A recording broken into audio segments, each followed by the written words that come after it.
Olá, esse é o relatório 3, amplificadores de instrumentação, da disciplina de instrumentação biomédica, da Faculdade de Engenharia Elétrica e Biomédica, ministrada pela professora doutora Maria da Conceição Pereira Fonseca.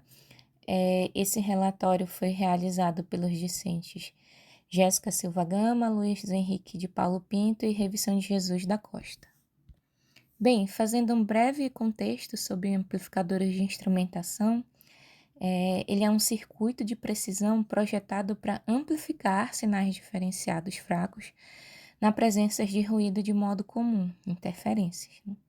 E as características principais desse amplificador é a alta impedância de entrada, alto ganho diferencial, alto CMRR, né?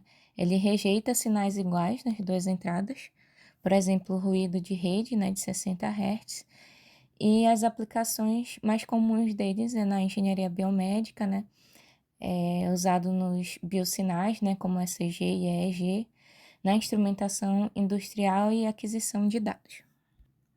O objetivo das práticas realizadas nesse relatório foram a comparação quantitativa de desempenho entre um amplificador de instrumentação montado com componentes disponíveis e de um amplificador de instrumentação comercial.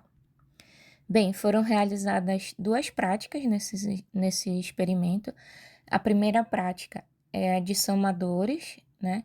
Vai ser feito somadores e depois eles vão ser integrados com o AD620. Bem, nessa imagem está o bloco de somadores, assim como está no roteiro, né, do experimento, e ele foi montado nessa configuração. Aqui são os materiais utilizados, né, dando destaque para os resistores, né, que foram utilizados todos de 10K, e o amplificador utilizado, que foi o TL082. Para a montagem, foi visualizado no datasheet, né, as entradas, né, o TL082, ele tem dois amplificadores internos. No primeiro amplificador, com as entradas 2 e 3, foi colocado o sinal de 2 Hz, e no outro amplificador, no segundo amplificador, com as entradas 6 e 5, foi colocado o sinal de 60 Hz, para simular o ruído da rede. Depois foram feitas as medições dos resistores, né, do somador 1 e do somador 2, conforme na tabela. O gerador de função foi configurado da seguinte forma: no canal 1, ele foi colocado a frequência de 2 Hz e amplitude de 2,5 mV pico a pico, e no canal 2 a frequência de 60 Hz com 250 mV pico a pico. Após a montagem, validamos as saídas do bloco somador no osciloscópio. E aqui observamos, né, dois sinais gerados. O canal 1, em amarelo, é a saída, né, o sinal de 2 Hz mais ruído. E o canal 2 é a saída, né, o ruído de 60 Hz, mais o terra, né. Notem que a frequência medida é de 60 Hz, confirmando que o ruído da rede elétrica está dominante, né? E visualmente as ondas parecem idênticas, né? Porque o nosso sinal de interesse de 2 Hz tem uma amplitude muito baixa, né? De 2,5 milivolts, e está como se fosse escondido dentro dessa onda maior de ruído, né? E esta é a condição exata, né, que se quer testar, né, para ver a rejeição de modo comum dos amplificadores de instrumentação, né, a seguir. Agora seguimos para a segunda parte, né, que foi a conexão dos blocos somadores com o AD. Essa conexão também foi feita seguindo o desenho esquemático, né, que estava no próprio roteiro. Bem, foi pedido um ganho de 100 vezes, né, e para configurar, né, o amplificador comercial, o AD620, com esse ganho, foi preciso calcular o valor do resistor, né, de ganho externo chamado de RG. Consultando o datasheet, né, do fabricante, a equação que rege o ganho deste componente, né, o RG, é igual a 49,4 kΩ dividido pelo ganho desejado, menos 1. Aí, substituindo o ganho-alvo, né, de 100 na fórmula, aí temos 49.400 dividido por 99. O resultado matemático nos dá um resistor de aproximadamente 490 ohms. Na nossa prática, né, foi utilizado um resistor de 500 ohms.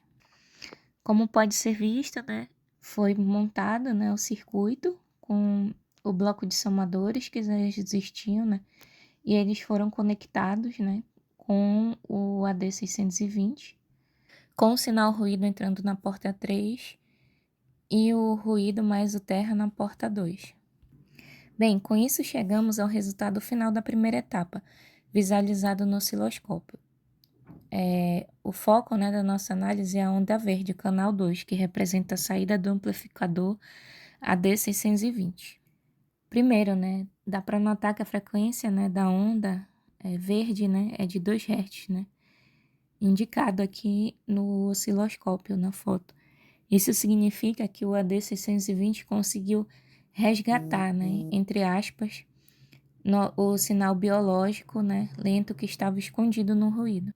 A onda verde, né, não é uma linha fina perfeita, né? Ela tem um certo serrilhado, né?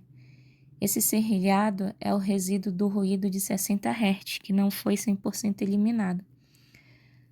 No entanto, comparando com a situação inicial, onde o ruído era 100 vezes maior que o sinal, né?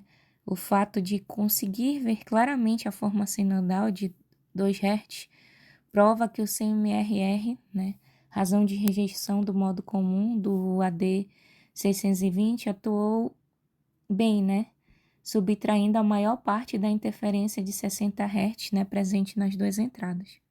Bem, a segunda prática, né, vai ser a confecção do amplificador, né, um amplificador projetado.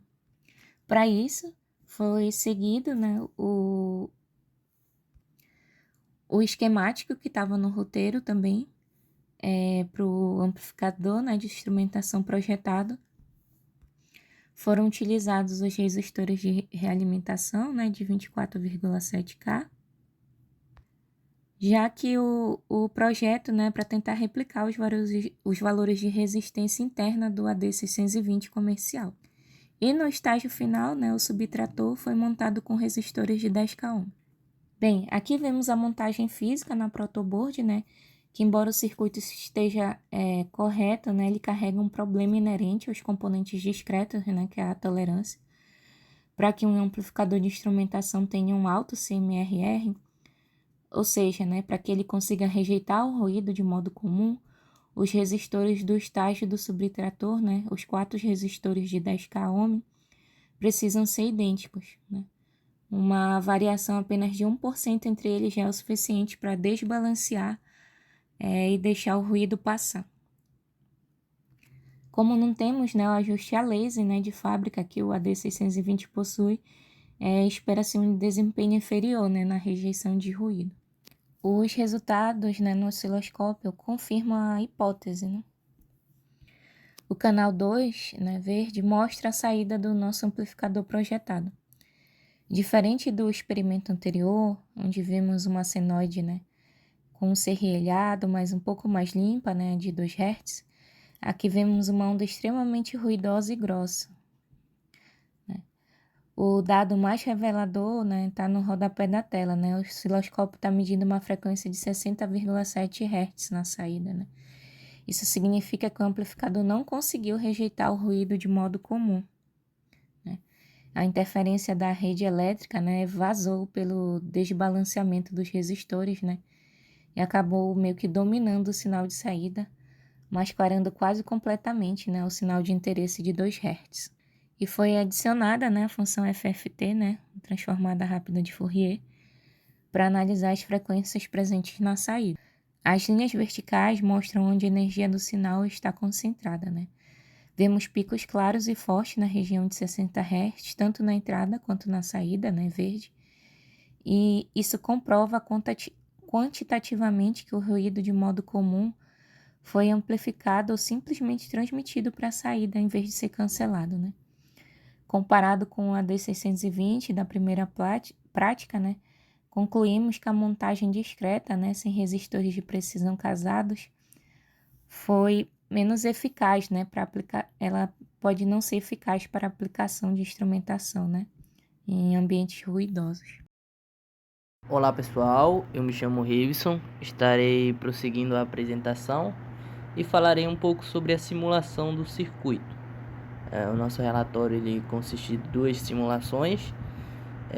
A primeira é um amplificador de instrumentação industrial, ou melhor, já é pré-fabricado, ele já vem integrado em um único CI.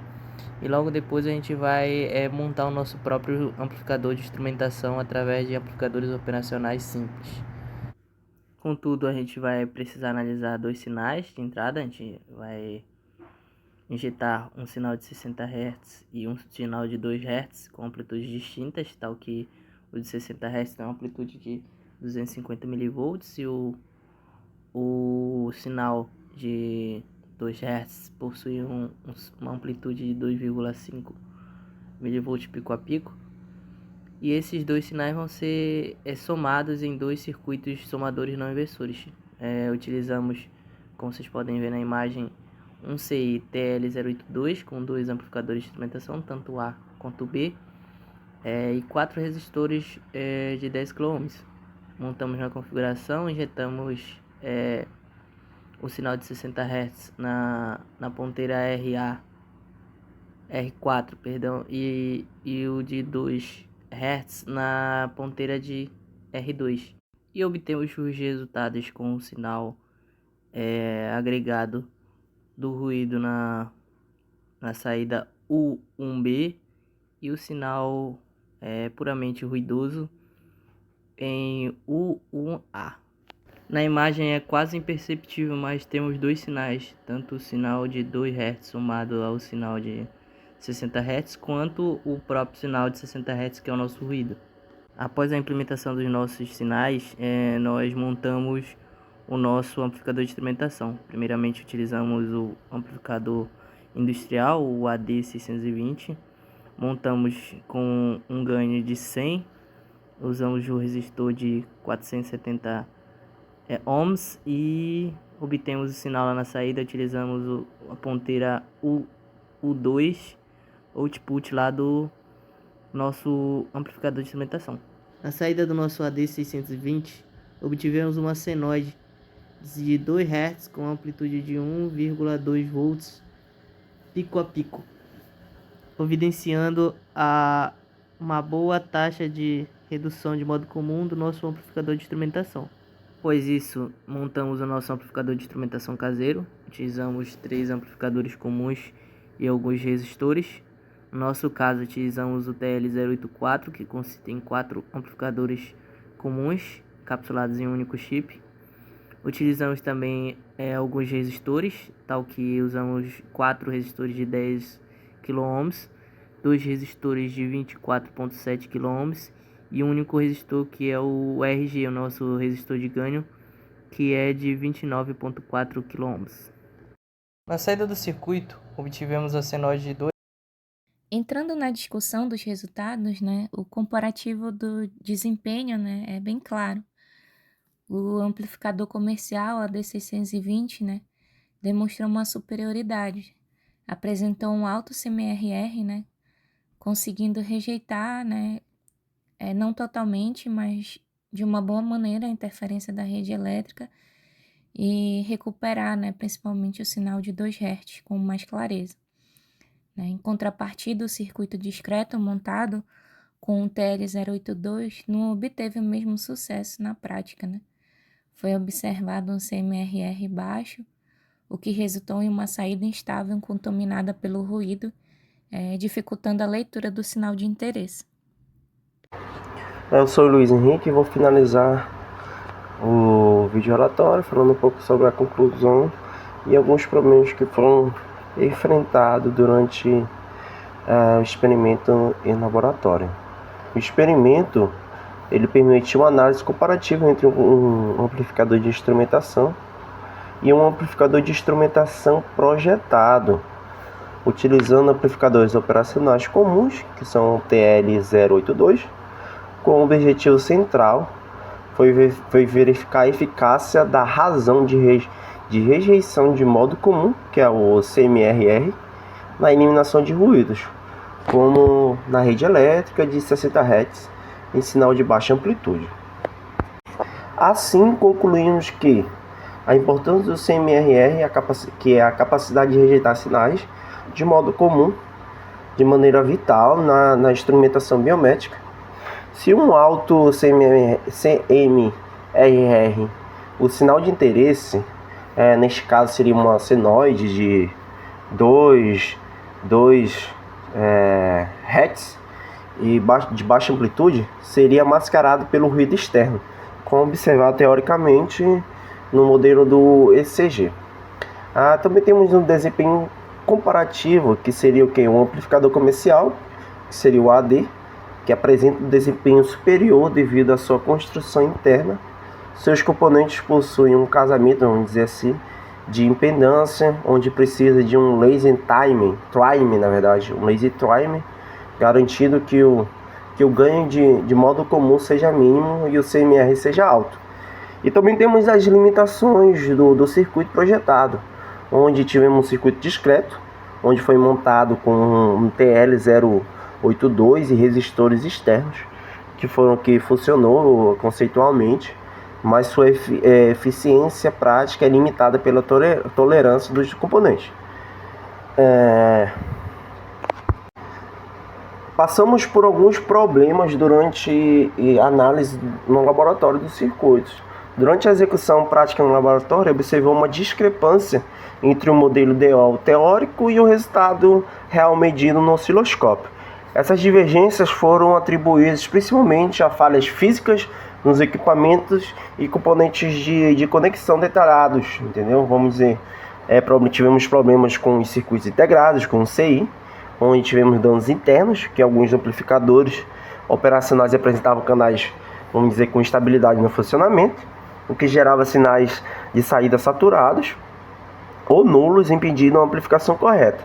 Também tivemos problemas com offset de tensão, pelo fato dos CIs estar desgastados, porém podem apresentar tensões de offset de entrada elevadas, o que somado a alto ganho configurado de 100 vezes mais, introduz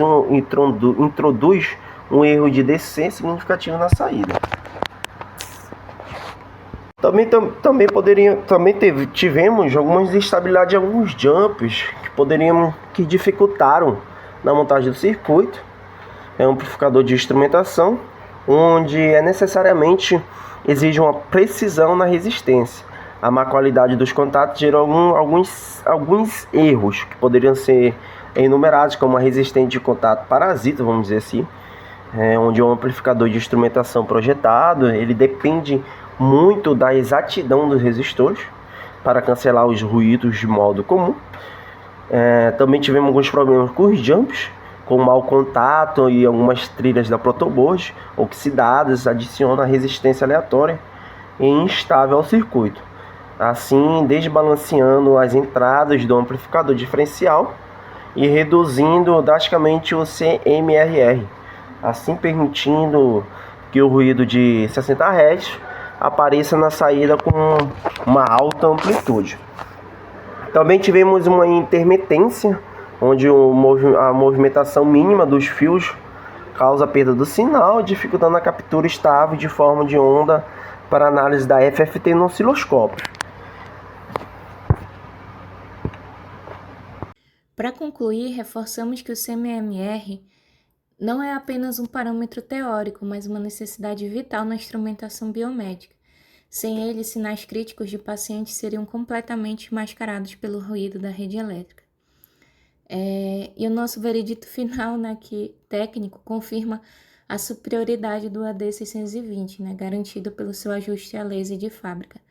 Já o circuito discreto, embora funcional, teve seu desempenho limitado na prática pela tolerância dos componentes. Então, a lição final para se obter um alto desempenho em circuito discreto, né, o uso de resistores de precisão e conexões soldadas, né, parece ser indispensável para evitar resistências parasitas. Essas são as nossas referências e obrigado pela atenção.